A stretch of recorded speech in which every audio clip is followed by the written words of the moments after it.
The morning sky over Kepler 442c glowed with two purple suns, casting long shadows across the mining settlement.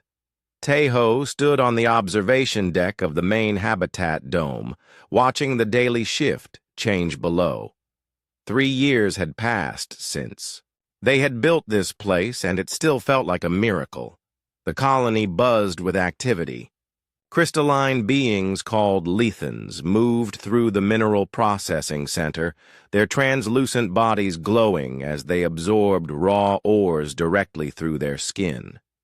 Near the atmospheric processors, nebulites floated in their containment suits, their gaseous forms shifting between blue and green as they worked. Underground, the insect-like chitin were expanding the tunnel network with their natural digging abilities.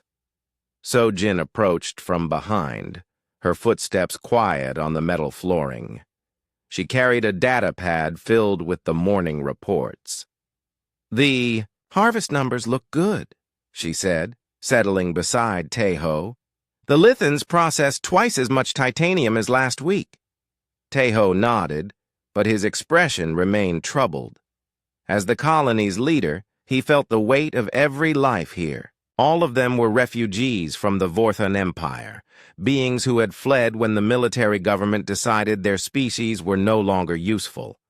The Empire had a simple rule: serve or die. "Any word from the outer sensors?" Tejo asked. "Nothing unusual. Just mining ships and cargo freighters on the trade routes." Sojin studied his face. "You're worried about something." Tejo was always worried.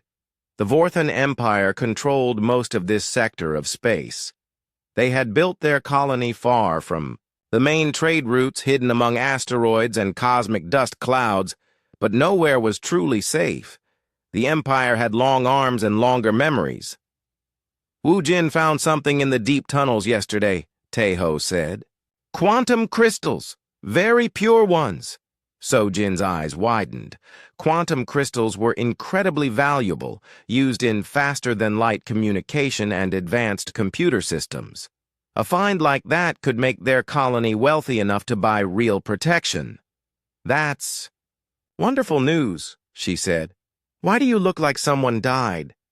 "Because if we found them, others will too. And when the Empire learns about valuable resources in refugee hands..." Tejo didn't finish the sentence. He didn't need to. Below them, Hana drifted past in her atmospheric suit, checking air quality readings. The nebulite had been one of the first to join their settlement, fleeing when the Empire decided her people's gas-based biology made them too dangerous to keep alive. Now she helped maintain the complex atmosphere systems that let different species breathe the same air. Jin Wu emerged from a tunnel entrance, his chitinous shell covered in rock dust.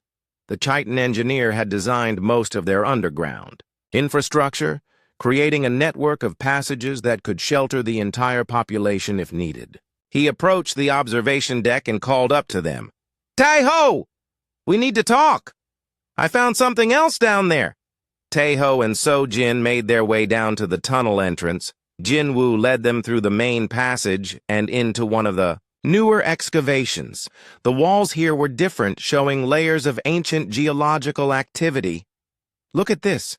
Jinwoo pointed to a section of exposed rock. Strange symbols were carved into the stone, clearly artificial, but unlike anything any of them recognized. So Jin ran her hand over the markings. "These are old. Very old. This planet had intelligent life before we arrived." "That's not the strange part," Jinwoo said. He led them deeper into the tunnel, to where it opened into a vast underground chamber. "Look up." Above them, the chamber ceiling was covered in more symbols, but these weren't carved. They were painted in luminous materials that still glowed after unknown centuries. The symbols formed patterns that looked almost like star charts. "This whole planet might be some kind of monument," Sojin whispered. "Or a message." Before anyone could respond, alarms began blaring throughout the tunnel system. The sound echoed off the stone walls, urgent and terrifying. All three of them ran toward the surface as fast as they could move. When they reached the main habitat dome, chaos had already begun. Colony members rushed between buildings, some heading for the emergency shelters while others gathered at the gate communication center. Through the transparent dome walls, they could see why. 12 massive ships hung in the sky above them, their dark hulls blocking out one of the purple suns. The vessels were enormous, each one larger than their entire settlement. Weapon ports glowed with gathering energy, and smaller ships were detaching from the main fleet like angry insects. Vorthon Imperial Fleet, Taeho said quietly. Destroyer class. Sojin felt her heart sink. Destroyer fleets weren't sent to capture or negotiate. They came to eliminate problems permanently. How did they find us? Hana's voice came through. The communication system. The nebulite was in the main sensor station, her gaseous form interfacing directly with the detection equipment. Does it matter? Taeho was already moving toward the communication center. We need to send a distress call. To who? Jinwoo asked. The Empire controls everything in this sector.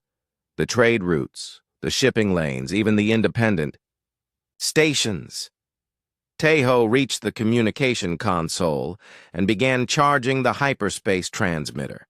It was their most powerful piece of equipment, capable of sending messages across vast distances instantly. But it was also their most vulnerable. Once they used it, the Vorthons would know exactly where they were. Emergency protocols, Taeho announced over the colony's internal communication system.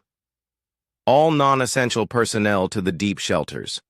Engineers and technical staff, prepare for underground evacuation.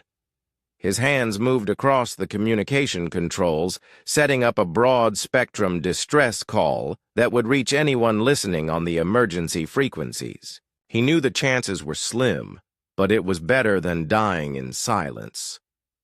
Sojin stood beside him, watching the Vorthon ships position themselves in attack formation. What should the message say? Taeho thought for a moment. What did you say when facing extinction? How did you ask for help when no help was coming? Keep it simple, he said, and began recording. This is the Kepler 442c mining colony. We are a peaceful settlement under attack by Vorthon Empire Destroyer Fleet Omega-7. We have civilians from multiple species, including children. Our coordinates are attached to this message. If anyone receives this transmission, please. Anyone. He looked at Sojin, then at the Vorthon ships growing larger in the sky. Energy was building in their weapon systems, preparing for bombardment. Send it, he said. Sojin's finger hovered over the transmission control. Once they sent this message, the Vorthons would detect it and destroy their communication array. They would be cut off from the galaxy alone with 12 warships. Send it, Taeho repeated. She pressed the control. The hyperspace transmitter erupted with power, hurling their desperate plea into the void. The message raced away from Kepler 442c at impossible speeds, carrying the hopes of 300 refugees across the darkness between stars. Seconds later, energy beams lanced down from the Vorthon fleet. The communication array exploded in a shower of sparks and twisted metal. Their connection to the outside universe was gone. Admiral Kethvar's voice boomed from speakers on the Vorthon ships, his words carried by short-range transmitters. Attention, refugees. You have 30 minutes to surrender unconditionally. Any attempt to flee or resist will result in immediate execution. You have stolen resources that belong to the Empire. Your crimes will be answered. Teho looked around the communications center.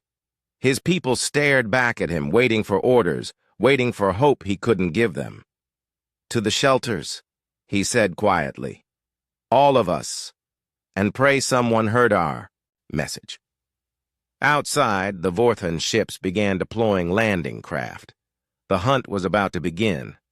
The first Vorthan landing craft touched down like metal meteors, their engines scorching the ground around the colony's main buildings. Teho watched from the tunnel entrance as armored soldiers poured out of the ships, their weapons all ready, charged, and ready. "They're not here to capture the colony," Sojin said quietly beside him. "Look at their formation." She was right. The Vorthans were spreading out in hunting patterns, not occupation formations. They carried heavy sensors and tracking equipment along with their weapons. This wasn't an invasion, it was an extermination. "Everyone deeper," Teho ordered. Now, the colonists moved quickly through Jinwu's tunnel system. The chitin had built well, creating passages that connected every major underground chamber. 300 beings flowed through the tunnels like water, carrying emergency supplies, and their most important equipment. Wu Jin slipped through the rock walls themselves, his crystalline body passing through solid stone as easily as air. The young Lithan had volunteered to be their scout, using his natural abilities to move unseen through the planet's crust. "Vorthan soldiers are setting up sensor stations," he reported, his voice echoing strangely as he spoke from within the tunnel wall. "Heavy equipment. They're going to scan the underground systematically." Hana drifted past in her atmospheric suit, her gaseous form compressed into a roughly humanoid shape. "I can jam some of their sensors," she said. "My people's natural electromagnetic field interferes with most scanning systems." "How long can you do that?" Teho asked. "Not long. A few hours at most before they adapt their equipment." Jinwu was already calculating. His insectoid features showed the stress as he processed the tactical situation. "The tunnel system extends down to the planetary core. But if they're determined to find us, they'll eventually map every passage." Above them, the sounds of systematic destruction echoed through the rock. The Vorthans were dismantling the surface colony piece by piece, looking for clues about the underground layout. They would find the tunnel entrances soon enough. "Admiral, Kethavar is in command," Teho said. "I served under him before I deserted. He doesn't give up, and he doesn't show mercy." Sojin was studying readings on her portable scanner. The device showed the geological structure around them, including the quantum crystal deposits deeper in the planet. "There's something else," she said. "The quantum crystals down here, they're not stable." "What do you mean?" Teho asked. "The Vorthan sensors are incredibly powerful. If they penetrate too deep into the planetary core, they might trigger a quantum cascade. The whole planet could explode." The implications hit everyone at once. The Vorthans didn't know about the crystals, but their systematic scanning would eventually reach the unstable deposits. They were all trapped on a potential bomb. "We have to warn them," Hana said. "Warn them?" Jinwu's voice was sharp with disbelief. "They're here to kill us." "If the planet explodes, everyone dies," Sojin said. "Them included." Teho felt the weight of impossible choices. Reveal their location to save everyone, or stay hidden and hope the Vorthans didn't scan deep enough. Either way, the chances of survival were almost zero. "First priority is staying alive as long as possible," he decided. Maybe the distress call reached someone. Wu Jin emerged from the wall again, his crystalline body flickering with stress patterns. "The Vorthans are moving faster than expected. They've found 3 tunnel entrances already." The sound of energy weapons began echoing through the passages. The Vorthons were using their guns to collapse tunnels behind them, sealing off escape routes as they advanced. They were herding the colonists deeper into the planet, exactly like hunting wild animals. "Defensive positions," Taeho ordered. "Use the choke points Jinwoo built." The colonists weren't soldiers, but they had learned basic defensive tactics during their 3 years of hiding. The Lithans could reinforce tunnel walls with their bodies, making them nearly impossible to break through. The Nebulites could fill passages with their gaseous forms, choking attackers. The Chiton could collapse sections of tunnel with precise digging, but these were temporary measures at best. The Vorthons had military-grade equipment and unlimited patience. Hana positioned herself at the first choke point, her gaseous form spreading through the tunnel atmosphere. When the first Vorthon soldiers rounded the corner, they found themselves breathing toxic gas instead of air. Their atmospheric filters screamed warnings as they fell back, coughing and choking. "Sector 7 secured," Hana reported. "But they'll bring breathing equipment next time." Jinwoo was collapsing tunnel sections with surgical precision, creating barriers that would take the Vorthons hours to clear.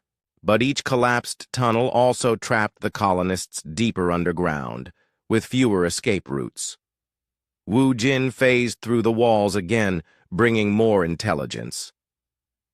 "They're bringing down heavy drilling equipment, military grade. They plan to dig straight down to wherever we're hiding." Sojin checked her scanner again. The quantum crystal deposits were getting closer as they moved deeper into the planet. The instability readings were getting worse. "How long before the drilling triggers a cascade?" Taeho asked. "Maybe 12 hours. Maybe less if they hit a major crystal vein." The tactical situation was becoming clearer and more hopeless by the minute. The Vorthons had unlimited resources and no time pressure. They could take weeks to dig out every refugee if necessary, but the planet wouldn't survive that kind of deep scanning. "There has to be another option," Taeho muttered. "The ancient chamber," Jinwoo said suddenly. "The one with the star charts. It's the deepest point in our tunnel system, right at the edge of the crystal deposits." Sojin looked up from her scanner. "If we go there, we'll be trapped. No way out except back through the Vorthons." "But maybe the people who built that chamber knew something we don't," Jinwoo said. "Those star charts, what if they're not just decorations?" It was a desperate hope, but desperate was all they had left. Taeho made the decision that might doom them all. "Everyone to the ancient chamber, move quietly and leave no traces. If we're going to make our last stand, we'll do it there." The colonists began their final retreat deeper into Kepler 442c. Behind them, the sounds of Vorton drilling grew louder with each passing hour.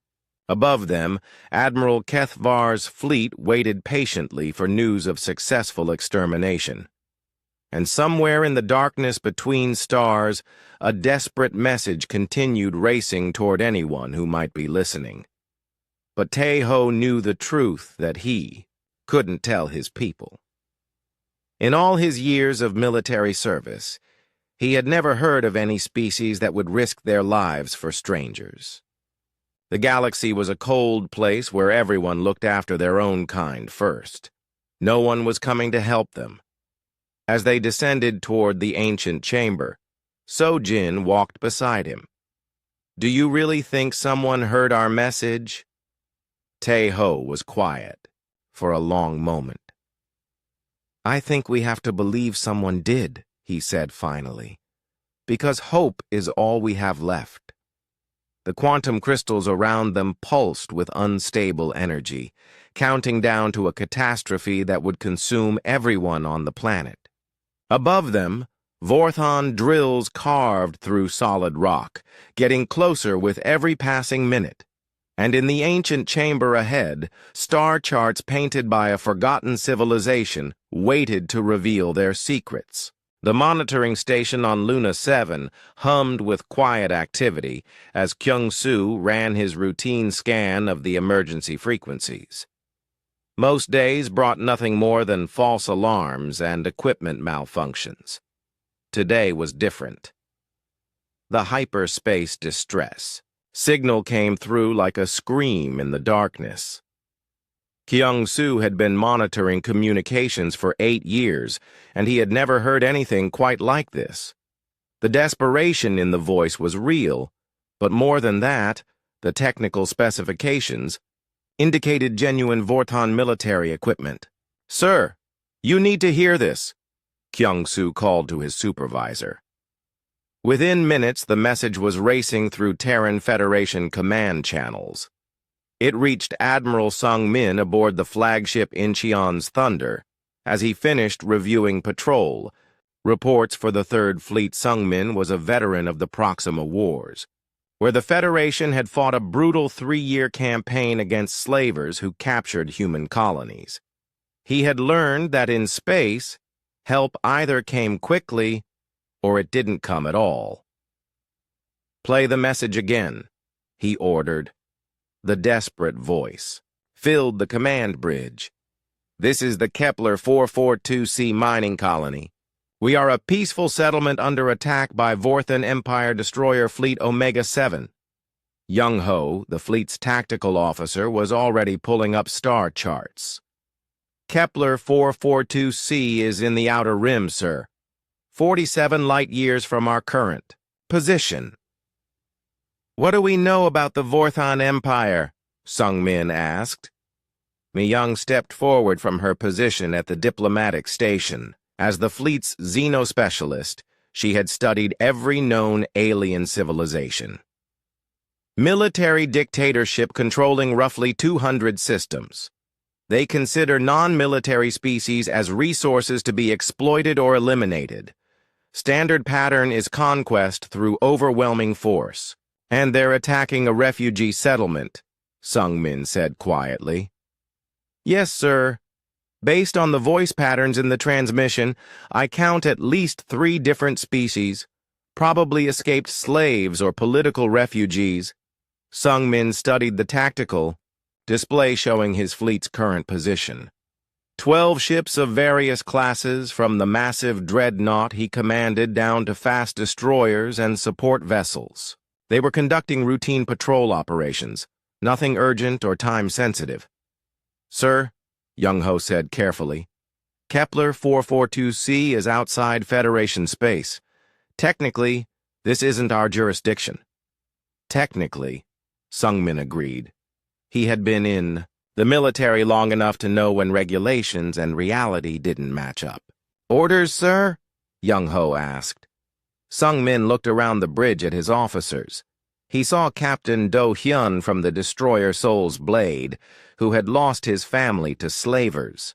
Commander Yoon-ji from the cruiser Busan's Wrath, whose home planet had been attacked when help arrived too late.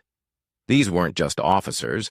They were people who understood what it meant when distress calls went unanswered.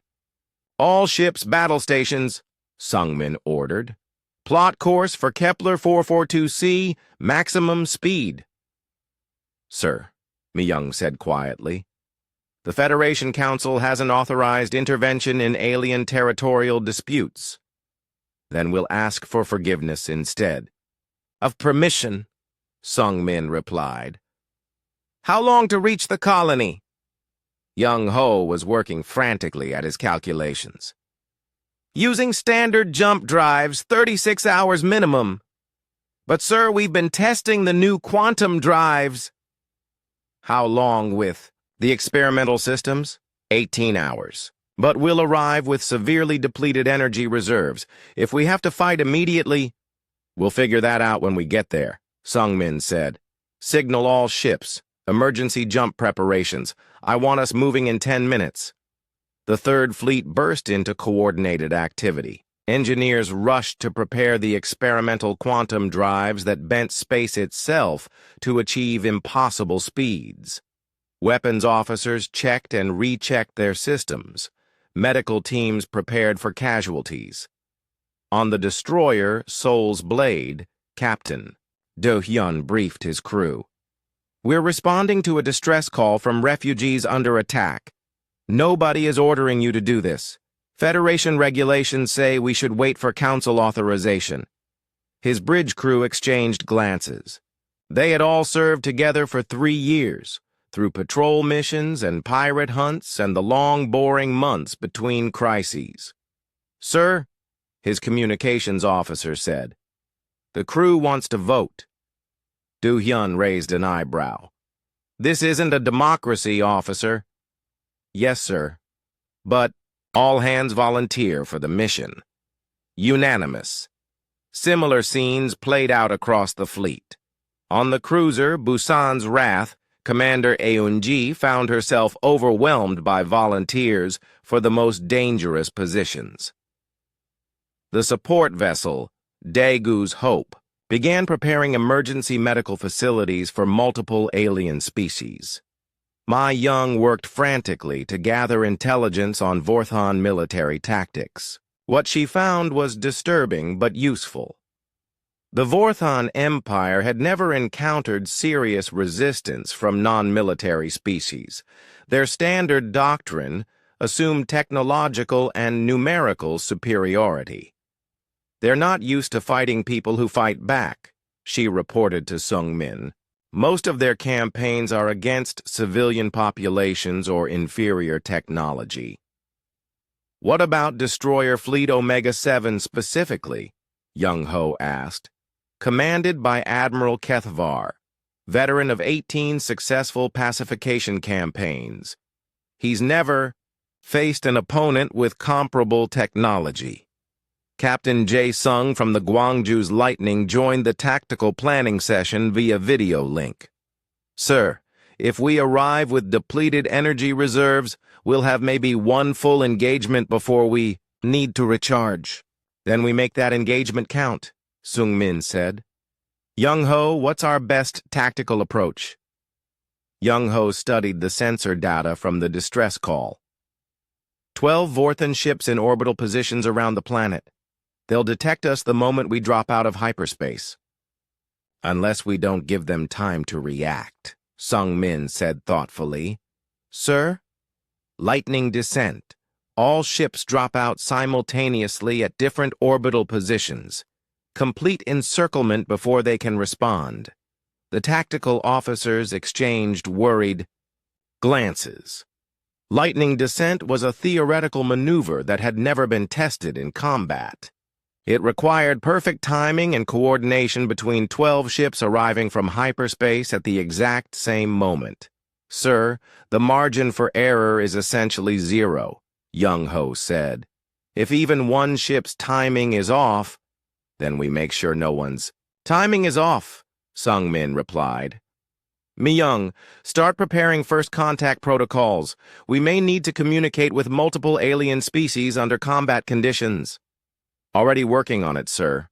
I've loaded translation matrices for the species identified in the distress call." The fleet continued its preparations as they raced through hyperspace toward Kepler 442c. In the cargo bays, Marines checked their equipment and studied what little intelligence they had on Vorthon ground forces.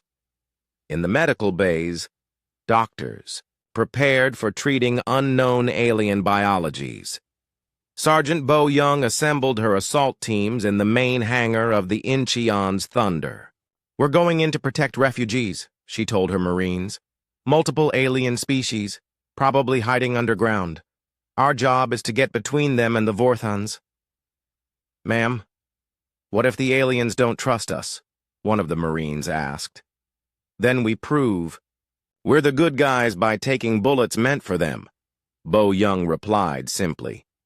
As they approached their destination, Sung-min stood on the bridge watching the tactical display.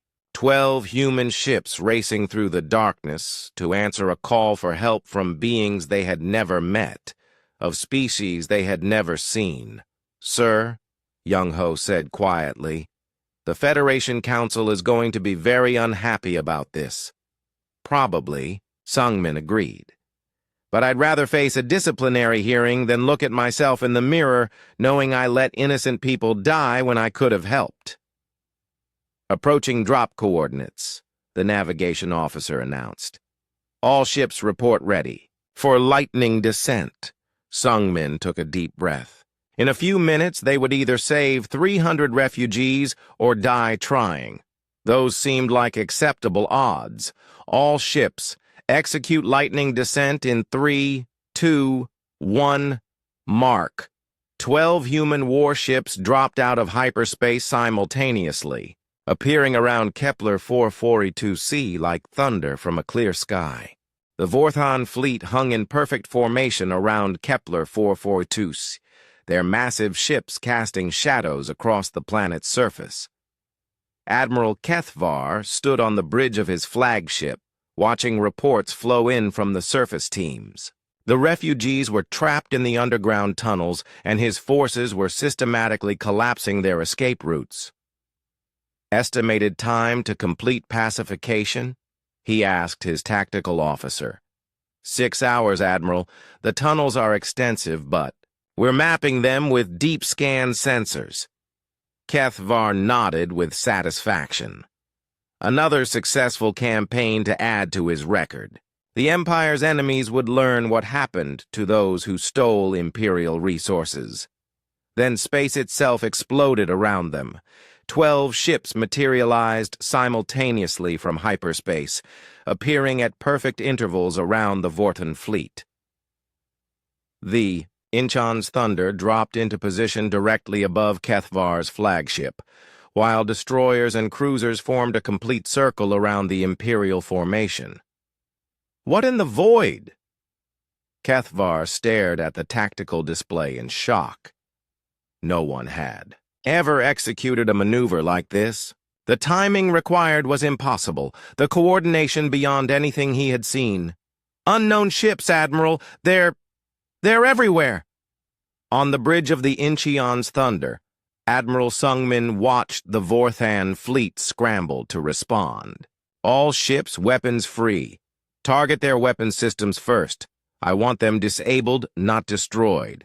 Young-ho coordinated the attack with cold precision. "Captain Do-hyun, take out the destroyer on our starboard side. Commander Yoon-ji, target the cruiser formation. All ships, watch your fields of fire. Friendlies are all around us." The human fleet opened fire with devastating coordination. Quantum torpedoes streaked across space, while energy beams lanced out at Vorthon weapon arrays. 3 enemy ships found their primary guns disabled before they could even raise their shields. "Return fire!" Kethvar screamed. "All ships, return fire!" But the Vorthon formation was designed to bombard a planet, not fight an enemy that surrounded them completely. Their ships began firing wildly, sometimes hitting each other in their panic to engage targets on all sides. "Sir," the Vorthon tactical officer reported, "the enemy ships are moving in impossible patterns. Their acceleration curves don't match any known technology." Kethvar watched in growing horror as the human ships danced around his fleet. They moved like living things, changing direction and speed in ways that defied physics. The quantum drives that had brought them here so quickly also gave them maneuverability that seemed magical. "What species is this?" he demanded. "Get me a tactical analysis." "Unknown, sir. They're broadcasting on standard diplomatic frequencies, but we don't recognize the language or the technology." Young-ho executed his masterpiece in that moment. "All ships, storm pattern Delta. Execute now." The 12 human ships suddenly accelerated toward the center of the Vorthon formation, then broke apart in a complex spiral pattern. From the Vorthon perspective, It looked like the humans were everywhere at once, appearing and disappearing around their ships faster than targeting systems could track. Captain Jae-sung's Gwangju's Lightning demonstrated the fleet's most advanced capability. The ship's adaptive AI had been analyzing Vorthon weapon frequencies since the battle began. When enemy fire struck their shields, the computers automatically adjusted the shield harmonics to deflect the energy. "Their weapons are having no effect, sir," Jae-sung reported. "Our systems are adapting faster than they can compensate." Admiral Sung-min opened a communication channel to the Vorthon flagship. "Vorthon Fleet, this is Admiral Sung-min of the Terran Federation Third Fleet. You are attacking peaceful refugees. Withdraw immediately or face the consequences." Kethvar stared at the message with confusion and rage. "Terran Federation? I've never heard of any Terran Federation." "Neither have I, sir," his intelligence officer replied. "There are no records of this species in our databases." "I don't care if they're from another dimension," Kethvar roared. 12 ships cannot defeat the Imperial fleet. All weapons, maximum power." But the Vorthon ships were taking damage faster than they could inflict. The human vessels worked together with impossible coordination, covering each other's attacks and sharing targeting data in real time. When one ship's shields weakened, 2 others would position themselves to protect it while it recharged. On the surface of Kepler 442c, the first human dropships were already burning through the atmosphere. Sergeant Bo Young watched the planet rush toward her through the transparent aluminum windows of her assault craft. "Remember, people," she told her Marines over the communications channel, "we're here to protect civilians. Watch your targets, and keep the Vorthons away from the refugees." The dropships used a technique that terrified most species, but was routine for human forces. Instead of traditional landing craft, the Marines were sealed in individual pods that could survive atmospheric entry without any external protection. To anyone watching from the ground, it looked like human soldiers were falling from space like meteorites. Lieutenant Dongwu's pod struck the ground first, his powered armor absorbing an impact that would have killed most aliens. He emerged from the crater with his weapon ready, scanning for Vorthon ground forces. "Landing zone secured," he reported. "Vorthon infantry approximately 2 kilometers north, moving toward the tunnel entrances." More pods crashed down around him as the first wave of Marines landed. Each impact created a small crater and a cloud of dust, making it impossible for the Vorthons to get an accurate count of how many humans had arrived. Corporal Insu coordinated with the ships in orbit to call down precision strikes on Vorthon equipment. The humans had studied the alien tactics during their approach, and they knew exactly which systems to target. "Need fire support on grid reference 7 Alpha, Insu called. "Large sensor array, approximately 50 Vorthon soldiers." From orbit, the destroyer Soul's blade fired a single precise energy beam that vaporized the sensor equipment without harming the soldiers nearby. The Vorthons scattered in panic, unable to understand how the humans could target individual pieces of equipment from space. In the ancient underground chamber, Tae-ho felt the vibrations from the battle above. "Something's happening up there." So Jin was monitoring their emergency communications equipment. "I'm picking up transmissions in an unknown language, multiple ships, coordinated tactical chatter." "The distress call," Wu Jin said with amazement. "Someone heard our distress call." "But who?"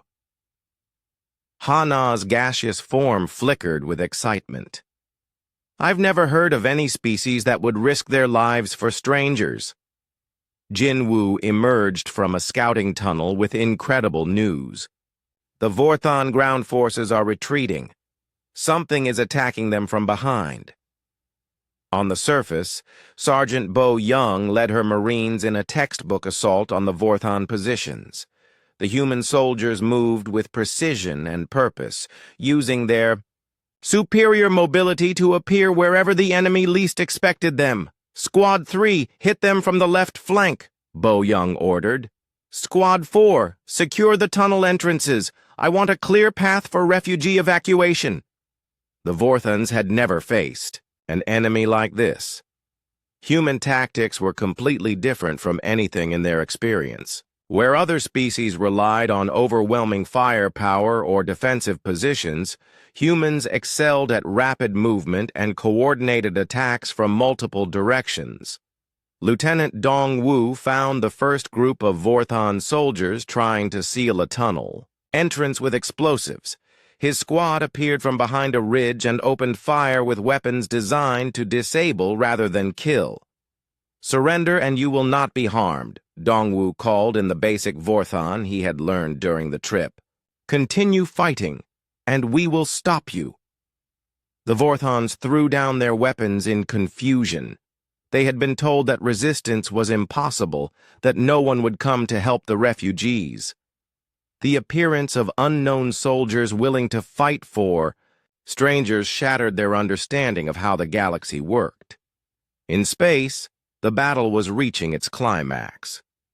Admiral Kethavar's flagship had lost most of its weapon systems, and 5 other Vorthon ships were similarly disabled. The human fleet continued its impossible dance around them, striking with precision and vanishing before return fire could. Be effective, Admiral, Young-ho reported. Vorthon ground forces are in full retreat. Our Marines have secured the surface installations. Sung-min nodded with satisfaction. Signal the refugees. Tell them help has arrived and ask them to identify themselves so we can coordinate evacuation. Deep underground, Tae-ho received the message with tears in his eyes. After 3 years of hiding and 18 hours of certain death, someone had actually come to help them. This is Tae-ho, leader of the Kepler 442c refugee settlement, he broadcast. We have 300 civilians of multiple species trapped in underground tunnels. The Vorthans were trying to eliminate us. Understood, Tae-ho, came the reply, in accented but clear galactic standard. This is Admiral Sung-min of the human fleet. We're here to help. Can you guide our people to your location? Humans. Tae-ho had never heard of humans before, but he would remember that name for the rest of his life.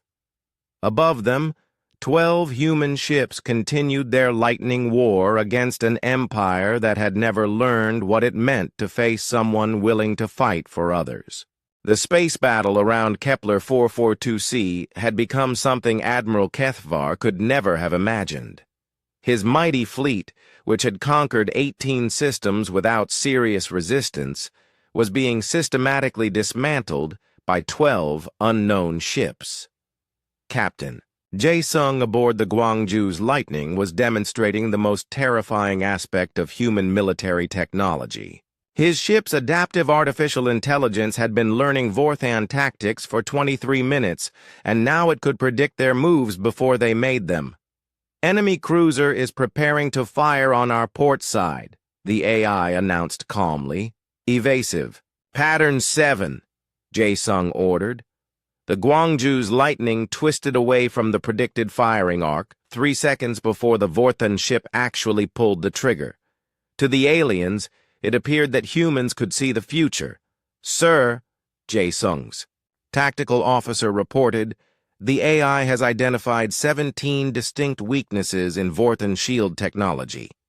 We can punch through their defenses at will. Do it, but target weapons and engines only, Jae-sung ordered. Admiral Sung-min wants them disabled, not destroyed. The human fleet's coordination was flawless. Each ship knew exactly where the others were and what they were doing, sharing information through quantum communication links that updated faster than thought. When Commander Yoon-ji's cruiser Busan's Wrath needed support, 2 destroyers were already moving to cover her before she could ask for help. "This is impossible," Kethvar muttered, watching his tactical display. 12 ships cannot move like this. The computational power required— "Sir," his science officer said nervously, "I'm detecting quantum processing signatures from their ships. Each vessel appears to have computing power equal to our entire fleet combined."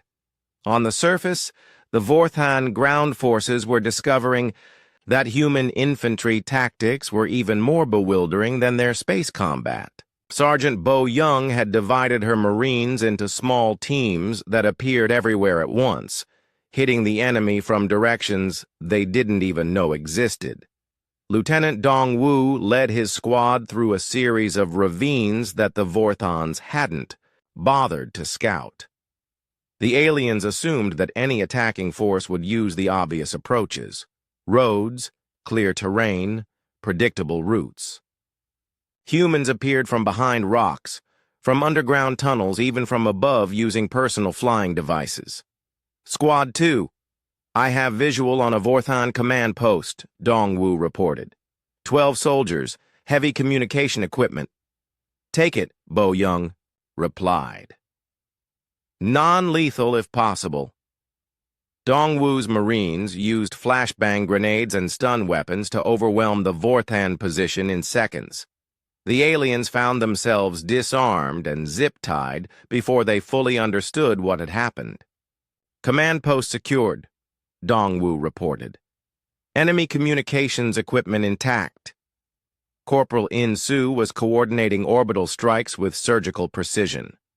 The human ships could target individual pieces of equipment from space, destroying Vorthan sensors and weapons while leaving the soldiers unharmed. "I need fire support on grid reference 12 Delta," In-Su called. "Vorthan drilling equipment threatening refugee tunnels." The destroyer Soul's Blade responded instantly. A precisely focused energy beam vaporized the drilling machinery, leaving a perfectly circular hole in the ground where the equipment had been. The Vorthan soldiers stared at the destruction in shock. How could anyone target something so precisely from orbit?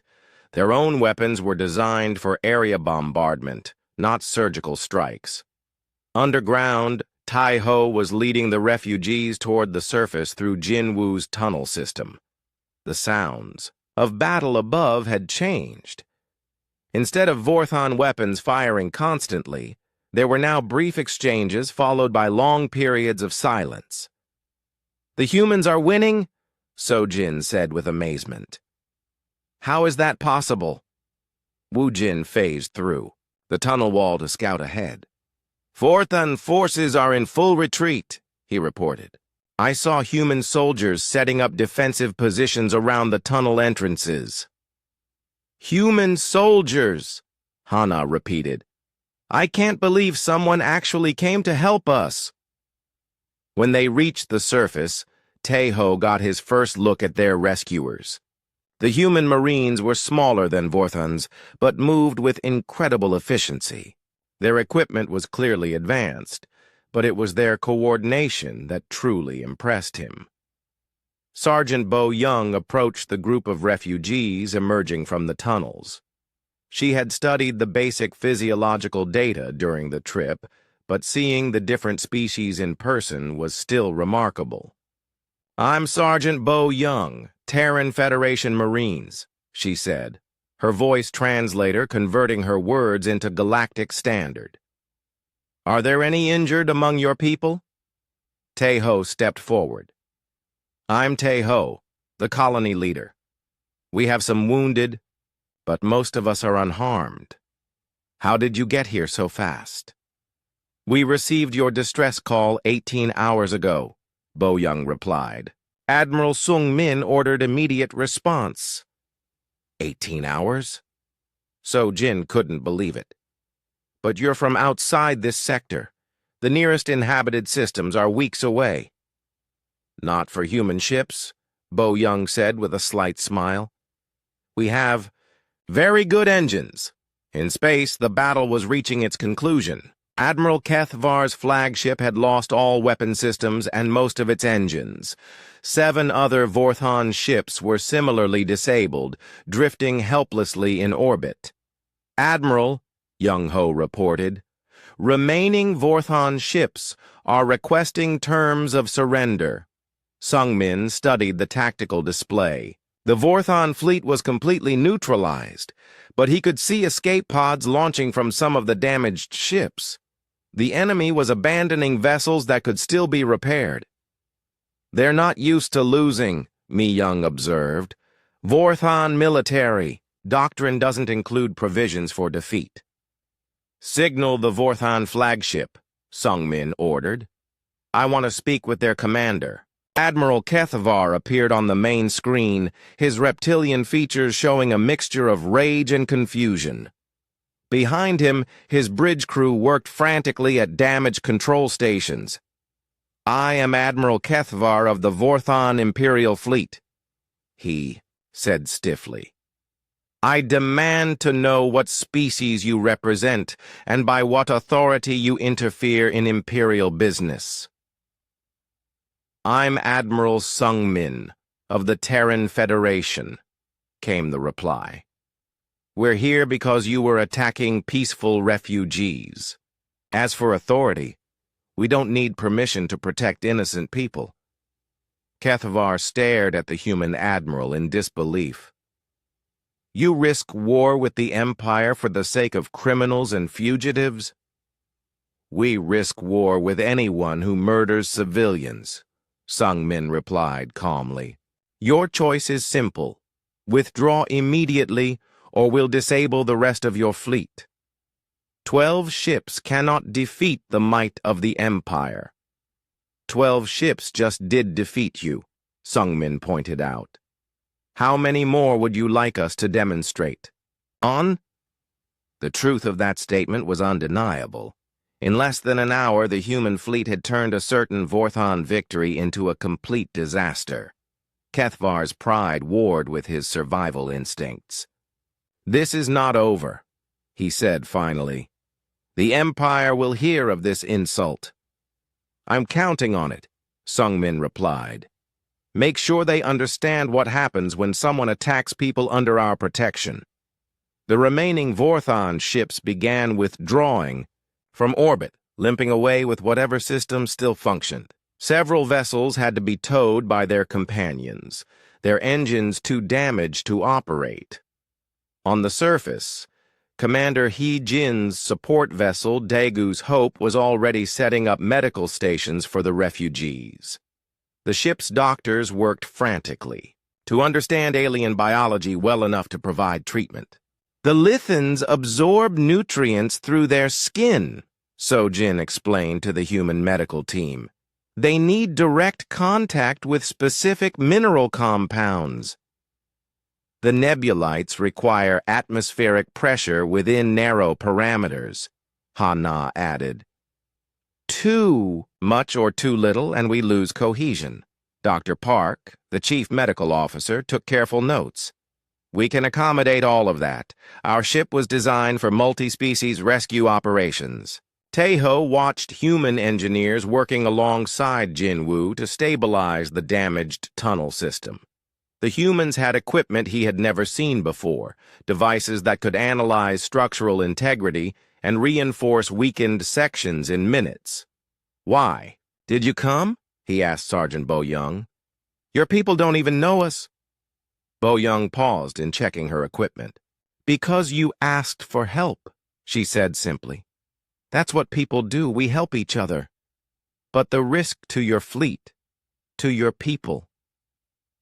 Someone has to stand up for those who can't defend themselves," Bo-young replied. "If we don't, who will?" It was such a simple answer, but it represented something Taeho had never encountered before. In the Vorthon Empire, strength was used to dominate the weak. Here were beings who used their strength to protect others. Admiral Sung-min's voice came over the communication system. "All refugees are welcome aboard our ships for evacuation to safe territory. We'll also help you rebuild here if you prefer to stay." Teho looked around at his people. Lethans, Nebulites, Chiton, and others who had fled tyranny to build something peaceful. For the first time in years, they had a real choice about their future. "We'll stay," he decided. "But we'd be honored to have humans as our allies." Above them, 12 human ships maintained their protective orbit, ready to respond if the Vorthons returned. The age of hiding was over. The refugees had found something they had never dared hope for: friends willing to fight for them. And somewhere in the depths of space, the Vorthon Empire was about to learn that there were some beings in the galaxy who would always answer a call for help. Admiral Kethvar sat in his damaged command chair, watching his fleet limp away from Kepler 442c in humiliation. 12 ships had destroyed his reputation and shattered everything he thought he knew about warfare. The humans had fought with a combination of technology and tactics that seemed impossible. But it was more than just their military capability that disturbed him. The humans had demanded surrender terms that made no sense. They wanted the release of prisoners, medical aid for wounded Vorthons, and safe passage for the defeated fleet. What kind of warrior showed mercy to their enemies? "Admiral," his tactical officer reported, "our sensors detected one of the human fighters being shot down during the surface engagement." Kethvar straightened in his chair. A prisoner. Finally, a chance to understand these mysterious beings who had humiliated the Imperial fleet. "Send a recovery team. I want that pilot brought to my ship immediately." The recovery team found pilot Jian Wu 3 kilometers from his crash site. His escape pod intact, but his communication equipment damaged. The young human had been trying to repair his emergency beacon when the Vorthan soldiers surrounded him. Jian Wu didn't resist capture. He had been briefed on the possibility during the mission preparation, and he knew that struggling would only result in injury to both sides. As they loaded him into their transport, he studied his captors with professional interest. The Vorthons were larger than humans, with reptilian features and naturally armored skin. Their equipment was functional but unimaginative, designed for overwhelming force rather than precision or efficiency. Everything about them suggested a military culture that had never needed to be subtle. They brought him aboard Admiral Kethvar's flagship and secured him in what they probably thought was an intimidating interrogation chamber. The room was dark, with harsh lighting focused on a single chair. Psychological pressure techniques that might work on some species. Kethvar entered the chamber with 2 guards, expecting to find a broken and terrified prisoner. Instead, he found Jian Wu sitting calmly in the chair, looking around the room, with obvious curiosity. "So you're the famous Admiral Kethvar," Jian Wu said in accented but clear Vorthan. "I've heard about your campaigns." Kethvar was taken aback. Prisoners were supposed to be afraid, not conversational. "You speak our language, basic phrases only. We had 18 hours to prepare for this mission, so I learned what I could. Your reputation precedes you. 18 successful conquests, never defeated in battle until today." "Today was an aberration," Kethvar growled. "Your people caught us by surprise, nothing more." Jian Wu shook his head. "With respect, Admiral, 12 ships don't defeat an entire fleet through surprise alone. Your tactics were solid, your equipment was excellent, and your soldiers were brave. We won because we fight differently." "Explain." "You fight to conquer. We fight to protect. That changes everything about how you approach a battle." Kethvar studied the young human carefully. This wasn't going as he had expected. "Your ships used impossible maneuvers, technology we've never encountered. Quantum drives and adaptive AI," Jian Wu agreed. "But the technology isn't what beat you." It was how we used it. I've conquered 18 systems, Kethvar said coldly. I know something about military strategy. I'm sure you do, Gianwu replied politely. But when was the last time you fought someone who was willing to die for strangers? The question hit Kethvar like a physical blow. In all his campaigns, he had faced enemies fighting for their own territory, their own resources, their own survival. He had never encountered an opponent who would risk everything for people they had never met. The refugees mean nothing to you, he said, testing the hypothesis. They're not even your species. That's exactly why they mean everything to us, Jianwu replied. Anyone can fight for their own people. It takes something special to fight for others. Kethvar began pacing the small room. Your fleet traveled into hostile territory, risked a war with the Empire, potentially sacrificed 12 ships and hundreds of lives. For beings you'd never seen before? Of course. Wouldn't you? No, Kethvar said immediately, then paused. The certainty of his answer troubled him. The Empire looks after its own interests first. And how's that working out? Jianwu asked gently. 18 systems conquered. Millions of beings enslaved or eliminated. Are you safer now than when you started? Are your people happier? The Empire is strong, Kethvar said, but the words sounded hollow even to him. Strong enough to lose a fleet to 12 ships? Kethvar stopped pacing and stared at his prisoner. The human wasn't being insolent or challenging. He was asking genuine questions that Kethvar had never considered before. Tell me about your people, Kethvar said finally. How did humans develop such technology? Geonwu leaned back in his chair, thinking about how to explain human history to an alien warrior. We spent thousands of years fighting ourselves. Constant wars, terrible weapons, millions dead in conflicts over territory and resources. Then you understand conquest. We understand its cost. Eventually, we realized that fighting each other was preventing us from growing beyond our single planet, so we stopped. Just like that? It took centuries and several near extinctions, but yes, we learned to cooperate instead of compete. We took all that energy we'd been using to fight each other and redirected it toward exploration and discovery. Kethvar sat down across from his prisoner. But you still have weapons. Your fleet just demonstrated considerable military capability. We kept our weapons, Jianwu agreed. But we changed why we use them. Instead of conquest, we use them for protection. Instead of oppression, we use them for liberation. Like today. Like today. When someone calls for help, we answer. It doesn't matter who they are or where they come from. That's inefficient, Kethvar protested. Resources spent on strangers could be used to strengthen your own territories. Could be, Jaeon-woo agreed. But here's what we learned. When you help others, they help you back. When you protect the weak, the strong want to be your allies. When you fight for justice, others fight beside you. Kethvar thought about the refugee settlement they had been attacking. 3 different species working together, building something, peaceful in the middle of hostile space.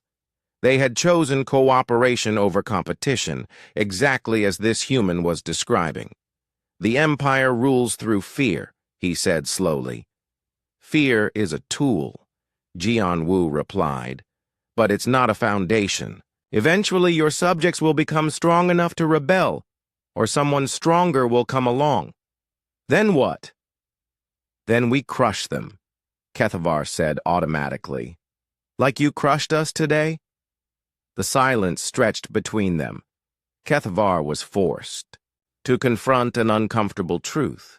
The Vorthon Empire's entire philosophy was based on the assumption that they would always be the strongest force in the galaxy. But humans had proved that assumption wrong.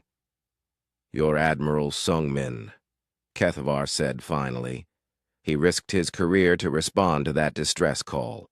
His superiors hadn't authorized the mission. "How do you know that?" "We intercepted some of your communications." He acted without orders from his government. Jian Wu smiled. "That's Admiral Sungmin for you. He's a veteran of the Proxima Wars, where we learned what happens when help arrives too late. He'd rather face a court-martial than let innocent people die. And his fleet followed him anyway. Unanimously. Every ship, every crew member. They all volunteered for a mission that could end their careers." Kethvar stared at the human in amazement. An entire fleet willing to sacrifice everything for strangers. "That's what we do," Jian Wu said simply. "It's who we are." "But why? What do you gain from such actions?" Jian Wu thought for a moment. "We gain the knowledge that when we're in trouble, someone will come for us too. We gain allies who trust us because we've proved we're trustworthy. We gain a galaxy where people help each other instead of preying on each other. And if someone refuses to participate in this cooperation, then we help their victims," Jian Wu replied. "Like we help the refugees you were trying to eliminate." Kethvar felt something he had never experienced before in his long military career. Doubt. Not about tactics or strategy, but about the fundamental principles that had guided his entire life. "The Empire will send another fleet," he said. "Larger, better equipped." "Probably," Jian Wu agreed. "And we'll be here waiting for them, along with whatever allies we've made by then." "You would fight the entire Empire, if necessary. But we'd prefer to make friends with you instead." Kethvar laughed bitterly. "After what I tried to do to those refugees? After the campaigns I've led?" "People can change," Jian Wu said quietly. "We learned that about ourselves. Maybe it's time the Empire learned it too." For the first time in his life, Admiral Kethvar began to wonder if there might be a better way to live among the stars than through conquest and fear. And that thought terrified him more than any human weapon ever could. Admiral Kethvar's interrogation of the human pilot had shaken him more than any military defeat. As his damaged fleet limped through space away from Kepler 442c, he found himself questioning everything he had believed about strength, power, and the natural order of the galaxy. But pride and desperation make dangerous companions. With his reputation destroyed and his career in ruins, Kethvar made a decision that would either restore his standing in the Empire or eliminate all witnesses to his humiliation. "Tactical officer," he called across his damaged bridge. "Status on the planet killer weapon."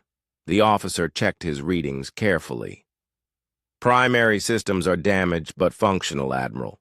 We would need to divert all remaining power from engines and life support, but the weapon could fire once." Kethvar stared at the tactical display showing Kepler 442c growing smaller in the distance.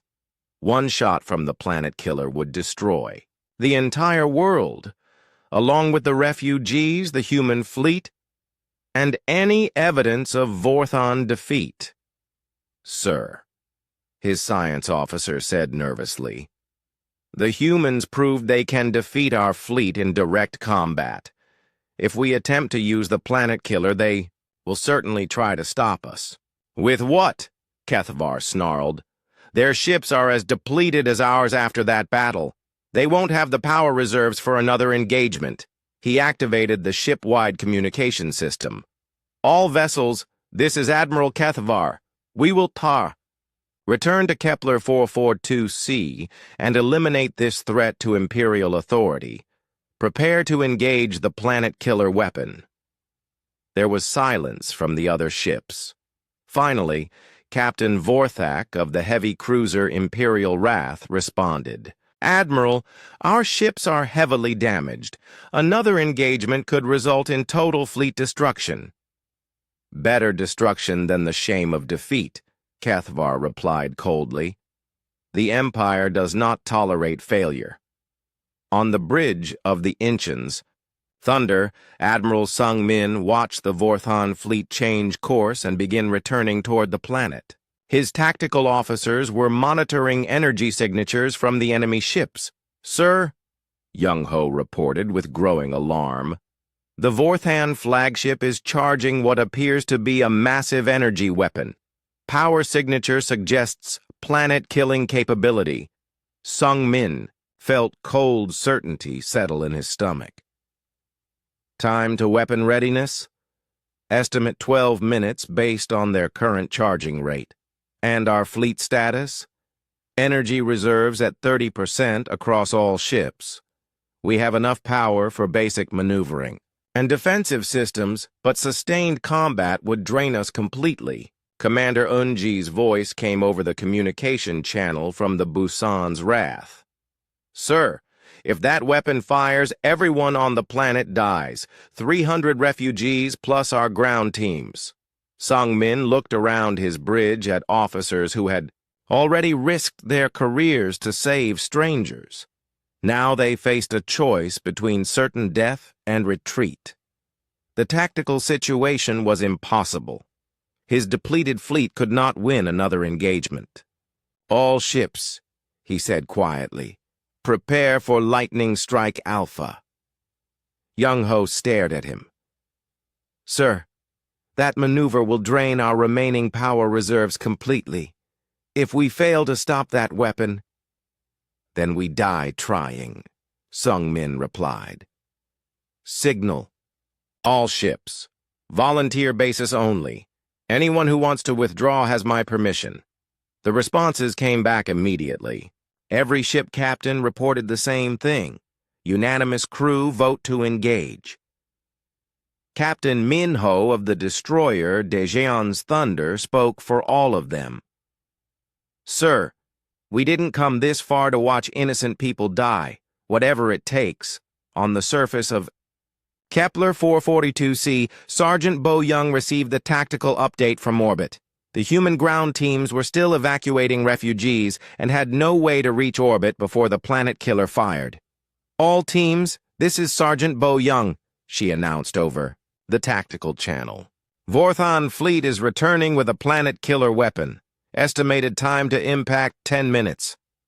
Lieutenant Dongwu looked up from helping Lithan refugees into transport vehicles. "Orders, Sergeant.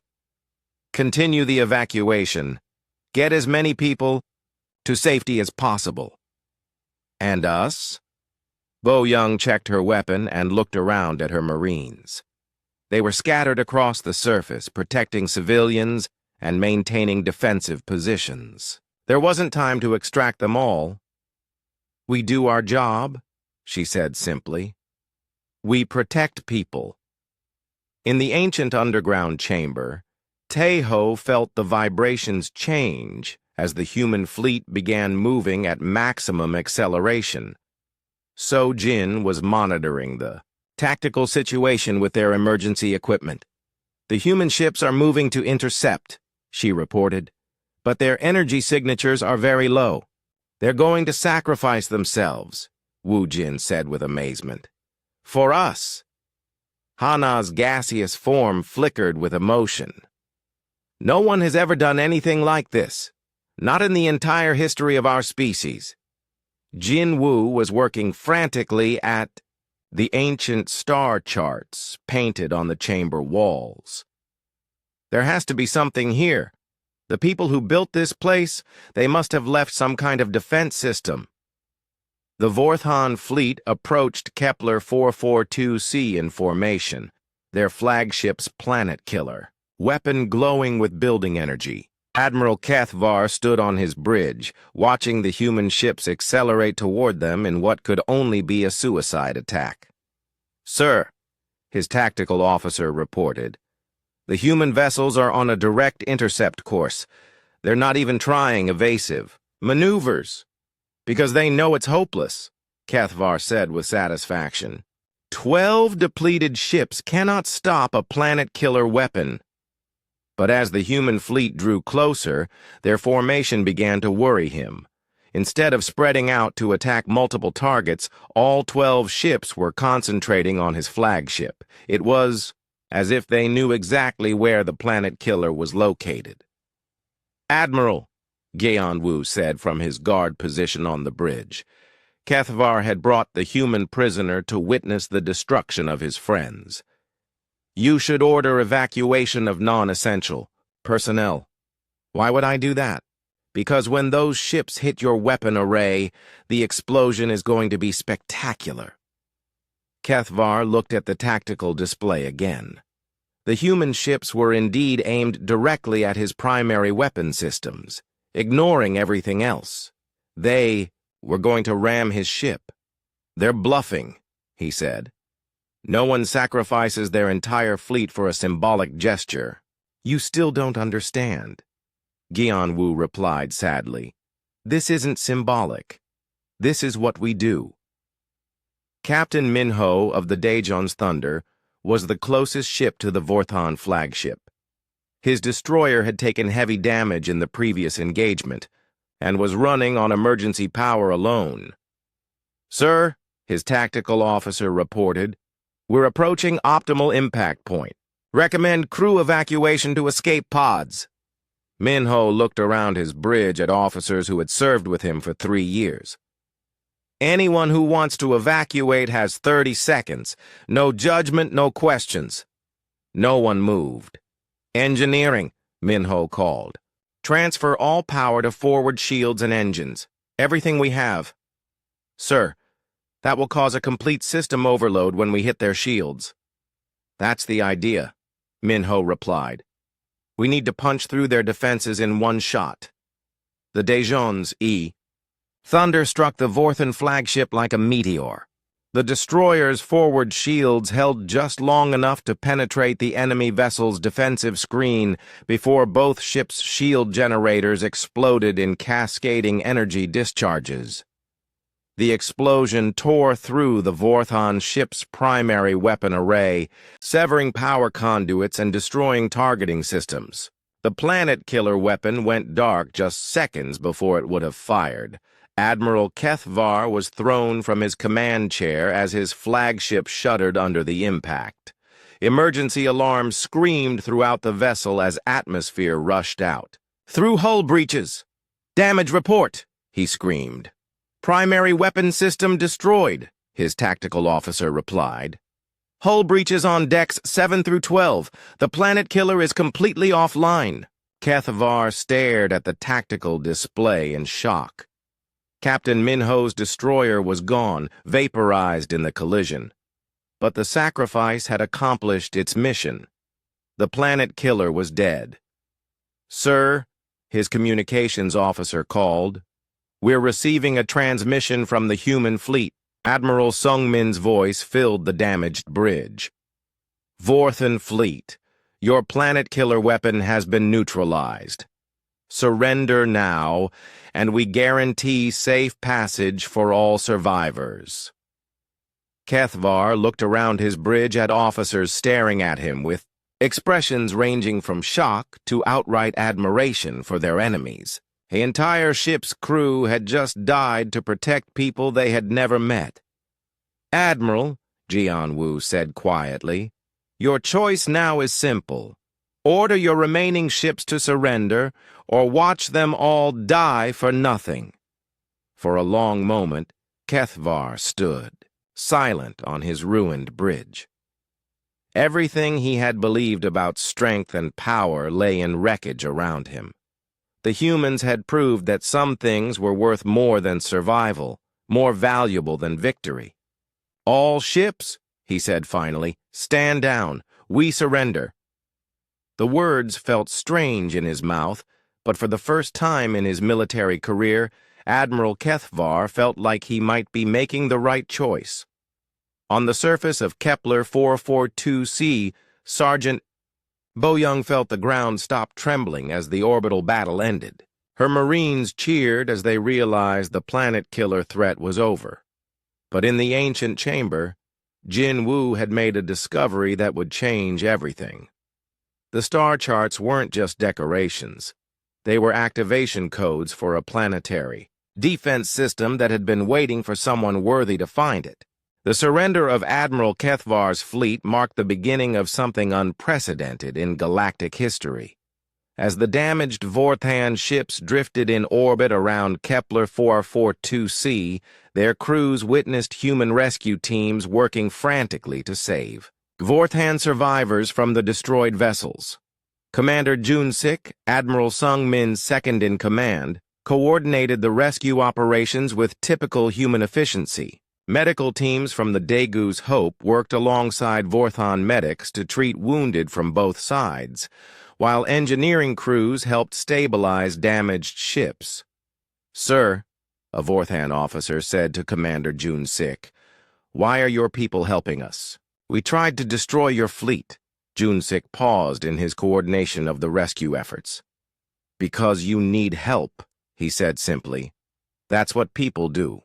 The concept was so foreign to Vorthan thinking that many of the alien officers stood in confused silence, watching humans risk their lives to save former enemies. Admiral Kethvar found himself in the strange position of negotiating surrender terms while receiving medical treatment from the people he had tried to kill. Dr. Park from the human medical team was treating a head injury Kethvar had sustained during the collision. "Your skull structure is fascinating," Dr. Park commented professionally as he worked. "Much thicker bone density than humans. You're built for survival in harsh environments." "Built for war," Kethvar corrected grimly. "Built for whatever you choose to use your strength for," Dr. Park replied. "Today you chose to save lives by surrendering. That took a different kind of courage." On the surface of Kepler 4422c, the refugee settlement was transforming into something remarkable. Engineer Na Young had arrived with a construction fleet to help rebuild the facilities, but she found herself working with a mix of human, Vorthan, and refugee technologies. "These lithium mineral processors are incredibly efficient," she told Jinwoo as they worked together to design new mining equipment. "Combined with our fabrication techniques, we could create something revolutionary." Jinwoo's insectoid features showed excitement as he studied the human engineering principles. "Your modular construction methods would work perfectly with our tunnel systems. We could build underground cities that are completely self-sufficient." Taeho watched human and alien engineers working side by side, sharing knowledge and techniques that had been developed in isolation. The refugee settlement was becoming a laboratory for cooperation between species. "This is what the galaxy could be," Sojin said, standing beside him. "Not conquest, not domination, just building things together." Wu Jin emerged from the ancient chamber with news that would reshape everyone's understanding of Kepler 442c. The young Lithan had spent hours studying the star charts with human archaeologists, and what they had discovered was extraordinary. "Xiao, symbols aren't just decorative," he announced to the mixed group of humans, Vorthans, and refugees. "They're activation codes for a planetary defense system. This world was built as a sanctuary by an ancient civilization." Dr. Sarah Kim, the human xenoarchaeologist, showed them translations of the ancient text. The builders called themselves the Guardians. They created multiple sanctuary worlds throughout the galaxy, places where persecuted peoples could find safety. "But the defense systems require specific conditions to activate," Wu Jin continued. "The sanctuary can only be awakened by those who fight to protect others, not themselves." Admiral Kethvar, still under medical treatment, listened to this revelation with growing amazement. "You mean the planet itself was testing us?" "Not testing," Dr. Kim corrected. "Waiting. The Guardians built these sanctuaries for those who would use them properly. The defense systems only respond to genuine protectors. As if summoned by their words, the ancient chamber began to glow. Energy patterns raced along the painted star charts and the quantum crystals throughout the planets. Core began resonating in harmony. Deep beneath the surface, systems that had slept for millennia slowly came online. "By the void," Admiral Kethvar whispered.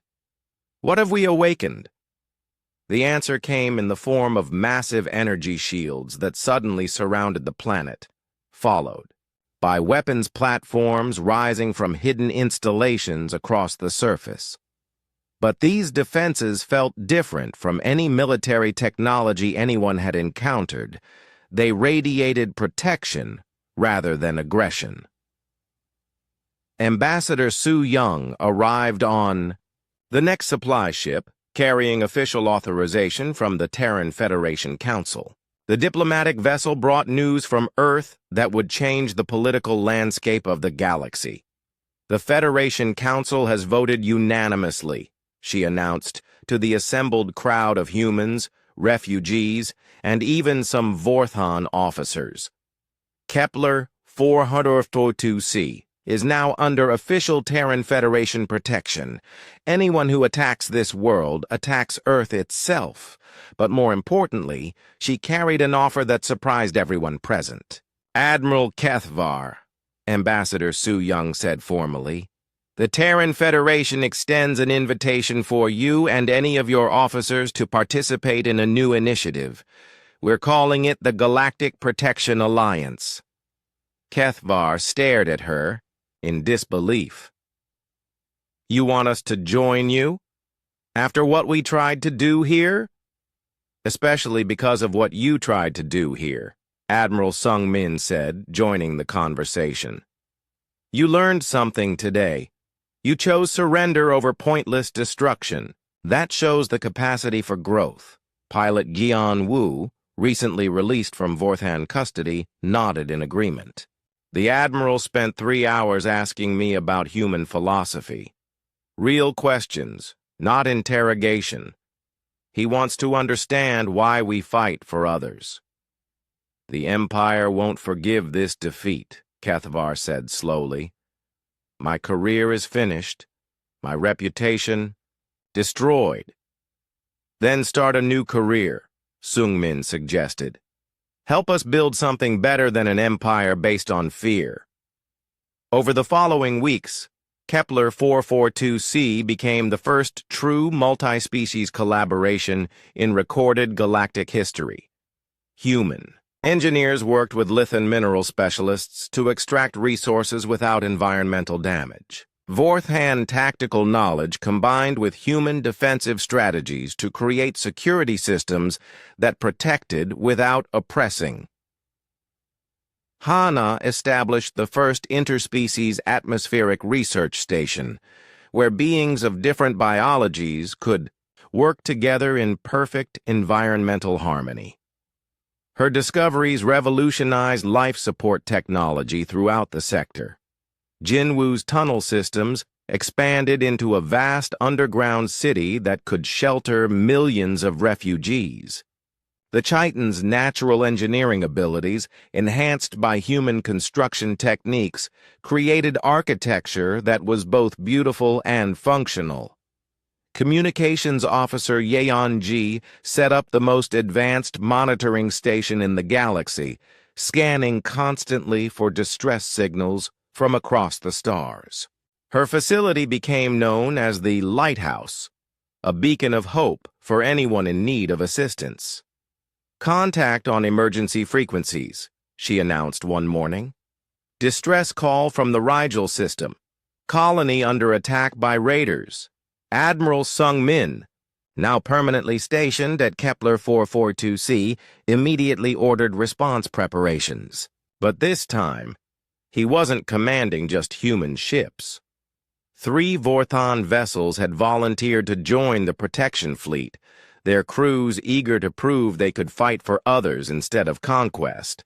Admiral Kethvar stood on the bridge of his repaired flagship, now flying under the banner of the Galactic Protection Alliance instead of the Vorthan Empire.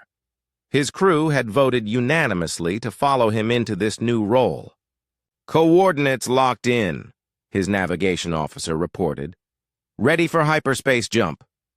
"All ships," Sungmin announced over the fleet communications. "Another call for help, another chance to prove that no one fights alone anymore. Let's show the galaxy what cooperation can accomplish." The mixed fleet of human and Vorthan ships jumped to hyperspace, racing toward another crisis where innocent people needed protection. Behind them, Kepler 442c continued to grow as a symbol of what the galaxy could become.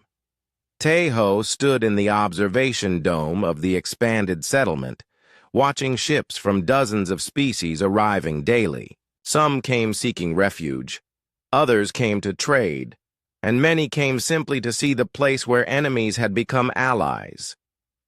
"Do you ever miss the old days?" So-Jin asked, joining him at the viewing window. "When it was just us hiding from the galaxy?" Taeho thought about that.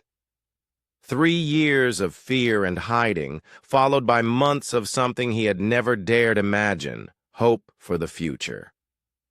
"No," he said finally. "The old days were about survival. This is about living. On the edge of the system, automated. Beacons now broadcast a simple message in hundreds of languages. Sanctuary available. Protection guaranteed. No one rejected, no questions asked. If you need help, someone will come." And across the galaxy, that message was heard by beings who had never believed such words could be true. Slaves planning escape routes, refugees, fleeing persecution, colonies under attack, all of them learning that there was a place where people fought for each other instead of against each other. The Vorthan Empire sent increasingly angry demands for the return of their stolen ships and personnel. Each message was answered the same way. "Your people are welcome to leave any time. Most choose to stay." Because they had found something the Empire could never offer them: the chance to be protectors instead of conquerors, builders instead of destroyers, heroes instead of villains.